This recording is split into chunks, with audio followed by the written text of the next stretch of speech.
Roald Dahl, The Enormous Crocodile,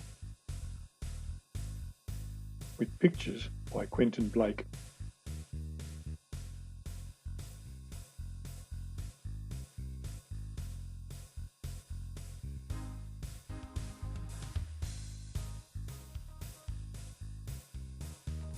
In the biggest, brownest, muddiest river in Africa, two crocodiles lay with their heads just above the water. One of the crocodiles was enormous. The other was not so big. "Do you know what I would like for my lunch today?" the enormous crocodile asked. "No," said the not-so-big one. "What?" The enormous crocodile grinned, showing hundreds of sharp white teeth. "For my lunch today," he said, "I would like a nice, juicy little child." "I never eat children," the not-so-big one said. "Only fish." "Ho, ho, ho!" cried the enormous crocodile. "I'll bet if you saw a fat, juicy little child paddling in the water over there at this very moment, you would gulp him down in one gulp." "No, I wouldn't," said the not-so-big one. "Children are too tough and chewy. They are tough and chewy and nasty and bitter." "Tough and chewy!" cried the enormous crocodile. "Nasty and bitter! What awful tommy rot you talk! They are juicy and yummy." "They taste so bitter," the not-so-big one said. "You have to cover them with sugar before you can eat them." "Children are bigger than fish," said the enormous crocodile. "You get bigger helpings." "You are greedy," the not-so-big one said. "You're the greediest croc in the whole river." "I'm the bravest croc in the whole river," said the enormous crocodile. "I'm the only one who dares to leave the water and go through the jungle to town to look for little children to eat." "You've only done that once," snorted the not-so-big one. "And what happened then? They all saw you coming and ran away." "Ah, but today when I go, they won't see me at all," said the enormous crocodile. "Of course they'll see you," the not-so-big one said. "You're so enormous and ugly, they'll see you from miles away." The enormous crocodile grinned again, and his terrible sharp teeth sparkled like knives in the sun. "Nobody will see me," he said, "because this time I've thought up secret plans and clever tricks." "Clever tricks!" cried the not-so-big one. "You've never done anything clever in your life. You're the stupidest crocodile on the whole river." "I'm the cleverest crocodile on the whole river," the enormous crocodile answered. "For my lunch today I shall feast upon a fat, juicy little child, while you lie here in the river feeling hungry. Goodbye." The enormous crocodile swam to the side of the river and crawled out of the water. A gigantic creature was standing in the slimy, oozy mud on the riverbank. It was Humpy Rumpy, the hippopotamus. "Hello, hello," said Humpy Rumpy. "What on earth are you off to at this time of day?" "I have secret plans and clever tricks," said the crocodile. "Oh dear," said Humpy Rumpy. "I'll bet you're going to do something horrid." The enormous crocodile grinned at Humpy Rumpy and said, "I'm going to fill my hungry, empty tummy with something yummy, yummy, yummy, yummy." "What's so yummy?" asked Humpy Rumpy. "Try to guess," said the enormous crocodile. "It's something that walks on two legs." "You don't mean," said Humpy Rumpy, "you don't really mean you're going to eat a little child?" "Of course I am," said the crocodile. "Oh, you horrid, greedy, grumptuous brute," said Humpy Rumpy. "I hope you get caught and cooked and turned into crocodile soup." The enormous crocodile laughed out loud at Humpy Rumpy. Then he waddled off into the jungle. Inside the jungle, he met Trunky, the elephant. Trunky was nibbling leaves from the top of a tall tree, and he didn't notice the crocodile at first, so the crocodile bit him on the leg. "Ow!" said Trunky in his deep voice. "Who did that?" "Oh, it's you, is it, you beastly crocodile? Why don't you go back to the big, brown, muddy river where you belong?" "I have secret plans and clever tricks," said the crocodile. "You mean you have nasty plans and nasty tricks," said Trunky. "You've never done a nice thing in your life." The enormous crocodile grinned up at Trunky and said, "I'm off to find a yummy child for lunch. Keep listening and you'll hear the bones go crunch." "Oh, you wicked, beastly beast!" cried Trunky. "Oh, you foul and filthy fiend! I hope you get squashed and squished and squizzled and boiled up into crocodile stew." The enormous crocodile laughed out loud and disappeared into the thick jungle. A little further on, he met Mugglewump, the monkey. Mugglewump was sitting in a tree eating nuts. "Hello, Crocky," said Mugglewump. "What are you up to now?" "I have secret plans and clever tricks," said the crocodile. "Would you like some nuts?" asked Mugglewump. "I have better things to eat than nuts," sniffed the crocodile. "I didn't think there was anything better than nuts," said Mugglewump. "Aha," said the enormous crocodile. "The sorts of things that I'm going to eat have fingers, toenails, arms and legs and feet." Mugglewump went pale and began to shake all over. "You aren't really going to gobble up a little child, are you?" he said. "Of course I am," said the crocodile. "Clothes and all. They taste better with clothes on." "Oh, you horrid hoggish croc!"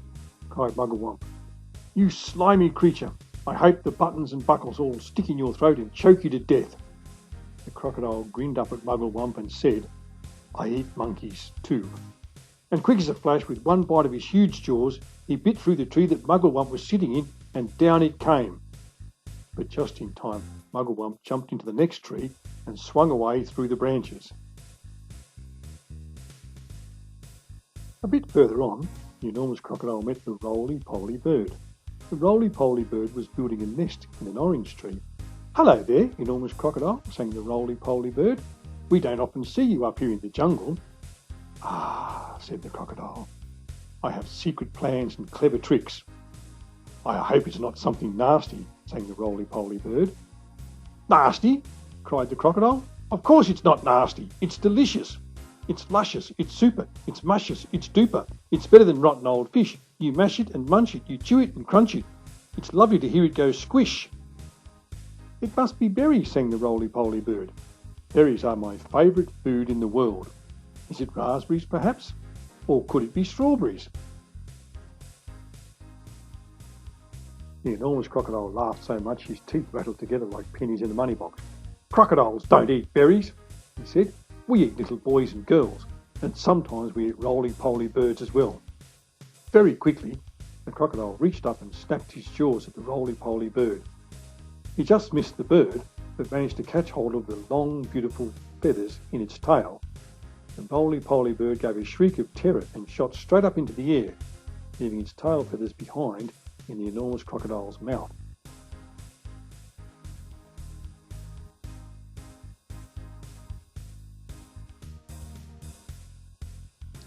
At last, the enormous crocodile came out of the other side of the jungle, into the sunshine. He could see the town not far away. "Ho, ho," he said, talking aloud to himself. "Ha, ha, that walk through the jungle has made me hungrier than ever. One child isn't going to be nearly enough for me today. I won't be full up until I've eaten at least 3 juicy little children." He started to creep forward towards the town. The enormous crocodile crept over to a place where there were a lot of coconut trees. He knew that the children from the town often came here looking for coconuts. The trees were too tall for them to climb, but there were always some coconuts on the ground that had fallen down. The enormous crocodile quickly collected all the coconuts that were lying on the ground. He also gathered together several fallen branches. "Now for clever trick number 1, he whispered to himself. "It won't be long before I am eating the first part of my lunch." He took all the coconut branches and held them between his teeth. He grasped the coconuts in his front paws. Then he stood straight up in the air, balancing himself on his tail. He arranged the branches in the coconut so cleverly that he looked exactly like a small coconut tree standing among the big coconut trees. Soon, 2 children came along. They were brother and sister. The boy was called Toto. His sister was called Mary. They walked around looking for fallen coconuts, but they couldn't find any because the enormous crocodile had gathered them all up. "Oh, look!" cried Toto. "That tree over there is much smaller than the others, and it's full of coconuts. I think I could climb that one quite easily if you would help me up the first bit." Toto and Mary ran towards what they thought was the small coconut tree. The enormous crocodile peered through the branches, watching them as they came closer and closer. He licked his lips. He began to dribble with excitement.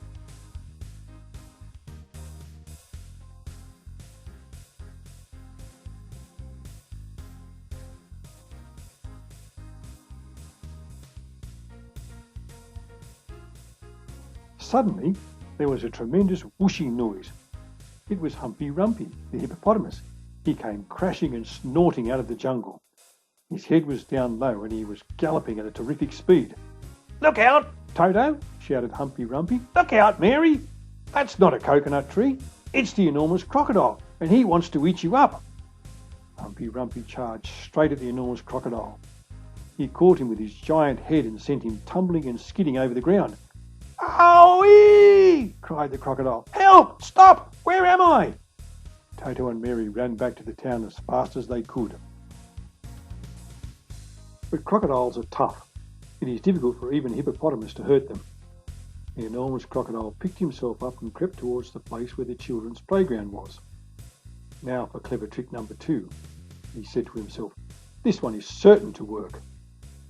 There were no children in the playground at that moment. They were all in school. The enormous crocodile found a large piece of wood and placed it in the middle of the playground. Then he lay across the piece of wood and tucked his feet so that he looked almost exactly like a seesaw. When school was over, the children all came rushing out onto the playground. "Oh, look!" they cried. "We've got a new seesaw!" They all crowded around, shouting with excitement. "Bags, I have the first go! I'll get on the other end! I want to go first! So do I! So do I!" Then a girl who was older than the others said, "It's rather a funny, knobbly sort of seesaw, isn't it? Do you think it'll be safe to sit on it?" "Of course it will," the others said. "It looks strong as anything." The enormous crocodile opened one eye just a tiny bit and watched the children who were crowding around him. Soon, he thought, one of them is going to sit on my head, and then I will give a jerk and a snap, and after that it will be yum, yum, yum. At that moment, there was a flash of brown and something jumped into the playground and hopped up on the top of the swings. It was Mugglewump the monkey. "Run!" Mugglewump shouted it to all the children. "All of you, run, run, run! That's not a seesaw, it's the enormous crocodile and he wants to eat you up." The children screamed and ran for their lives. Mugglewump disappeared back into the jungle and the enormous crocodile was left all alone in the playground.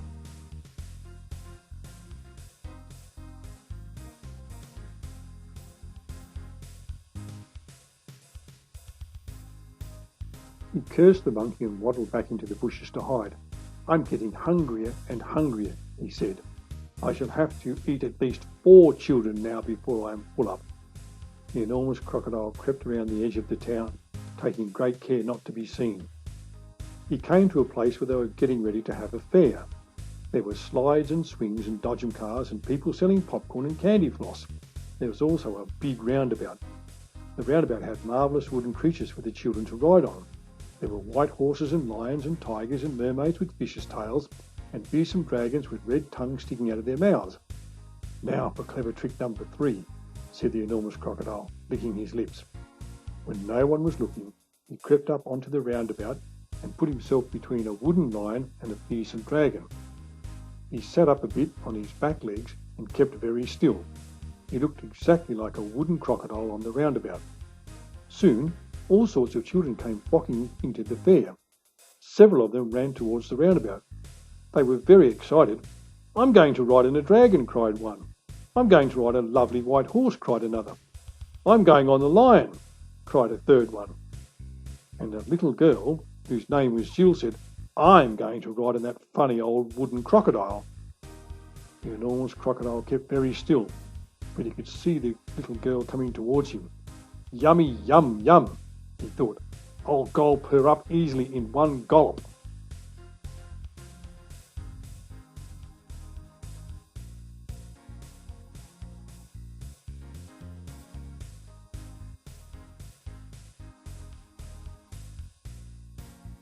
Suddenly there was a swish and a swoosh, and then something came swishing and swooshing out of the sky.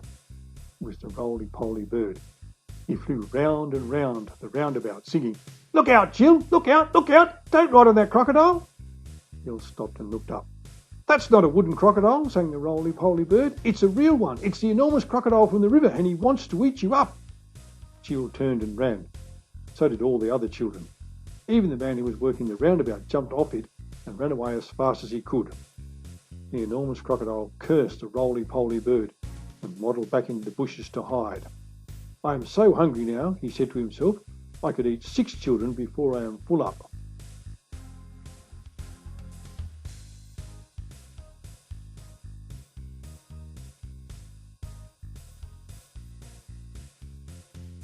Just outside the town, there was a pretty little field with trees and bushes all around it. This was called the picnic place. There were several wooden tables and long benches, and people were allowed to go there and have a picnic at any time. The enormous crocodile crept over to the picnic place. There was no one in sight. "Now for clever trick number 4, he whispered to himself. He picked a lovely bunch of flowers and arranged it on one of the tables. From the same table, he took away one of the benches and hid it in the bushes. Then he put himself in the place where the bench had been.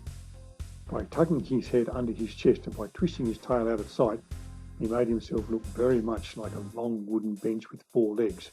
Soon, 2 boys and 2 girls came along carrying baskets of food.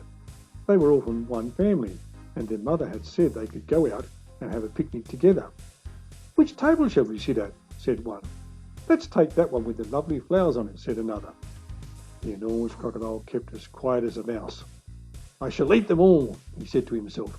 "They will come and sit on my back, and I will swizzle my neck around quickly, and after that it'll be squish, crunch, gollop."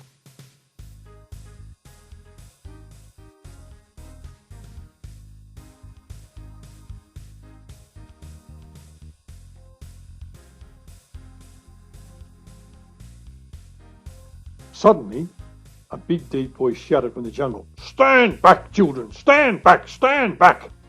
The children stopped and stared at the place where the voice was coming from. Then, with a crashing of branches, Chunky the elephant came rushing out of the jungle. "That's not a bench you were going to sit on," he bellowed. "It's the enormous crocodile, and he wants to eat you all up." Chunky trotted over to the spot where the enormous crocodile was standing, and quick as a flash, he wrapped his trunk around the crocodile's tail and hoisted him up into the air. "Hey! Let me go!" yelled the enormous crocodile, who was now dangling upside down. "Let me go! Let me go!" "No!" Chunky said. "I will not let you go. We've all had quite enough of your clever tricks."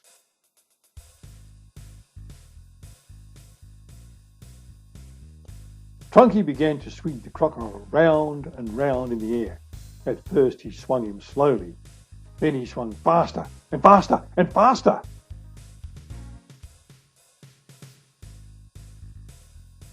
And faster still.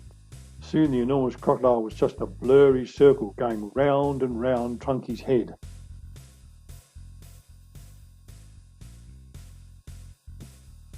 Suddenly, Chunky let go of the crocodile's tail, and the crocodile went shooting high up into the sky like a huge green rocket.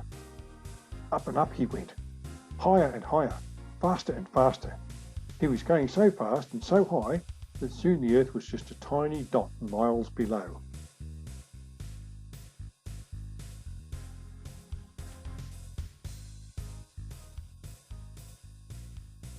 He whizzed on and on. He whizzed far into space. He whizzed past the moon. He whizzed past stars and planets. Until at last, with the most tremendous bang, the enormous crocodile crashed headfirst into the hot, hot sun, and he was sizzled up like a sausage.